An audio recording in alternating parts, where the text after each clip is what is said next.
Hi, I'm Stephen M. Miller. I write books about the Bible. I've been doing this for several decades, and I've written a stack of books in that time. But in all those years, I've never dedicated a book to anyone until now. Scores of books, no dedications. But if you open up my most recent release, a visual walk through Genesis, you'll see an odd dedication. It's odd not only because it's the only one you'll find in any of my books, it's odd because of what it says. It says, "To Milo Skinner and Hal Skinner, a young man and his grandpa who have reminded me to love the souls around me while they're near. And then when they're gone, never forget the stories and the reasons why we love them still." The editor who ushered my book through the creative and production process is a man named Gene Skinner. He's the dad of Milo. He's the son of Hal. My son and I were going to fly out of Kansas City to meet Gene and the publishing team at Harvest House Publishers in Oregon. I often take my son to meetings like this, partly because he's an online marketing manager who helps me market my books, but mostly I take him because I like being around him. He's one of my favorite people. We were just a few days from leaving when I got an email from another editor there at Harvest House. He wrote, "I need to let you know some rather heartbreaking news. Yesterday, Gene Skinner's son and his father were both killed when the small aircraft they were piloting had engine problems and crashed. Both died instantly." I called up the digital edition of their local newspaper. I saw a picture of what little was left of the plane. In the months before that, Gene and I had joked by email. We had argued by email and phone.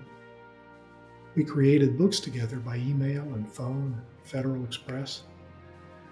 I had thought of him as a colleague, but on the day I got that email, I couldn't think of him as anyone except a dad without his son and a son without his dad. What made it so personal for me was my son. I was taking him with me, and now it was to meet a man who had just lost his son. We delayed the meeting for a month, but throughout those weeks, I worried about how taking my son would affect Gene. How do I introduce my son to a man who just lost his? When we arrived at the publishing company, my son and I were given a quick tour. Then we were led to Gene's office. It was the first time Gene and I had met face to face. I stepped just inside the doorway of his office. My son stood beside me. Gene rose from his chair, and there was his son, a picture on a screensaver. I did not miss the message of that moment. Gene told me about his boy and his dad. He said the family felt it was important to keep alive the stories of Milo and Hal. Let me tell you one reason I believe there's a Holy Spirit. It's funny the way the Bible describes how he comes to us. God says, "I will pour out my Spirit."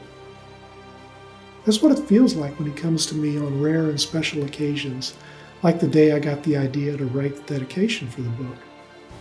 God's Spirit feels like an intrusion who pours thoughts and words into my head from time to time. He comes suddenly out of nowhere. Some would call him a muse who inspires us, or maybe a bright idea that grows out of our life experiences. I call him God's Spirit.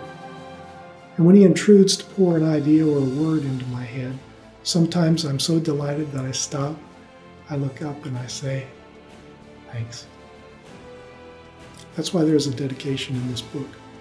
One day, out of the blue of God's heaven, I felt compelled to capture the memory and the message I discovered in Oregon. Love the souls around me while they're near. And then when they're gone, never forget their stories and the reasons why we love them still. Hey, thanks for watching. Peace to you.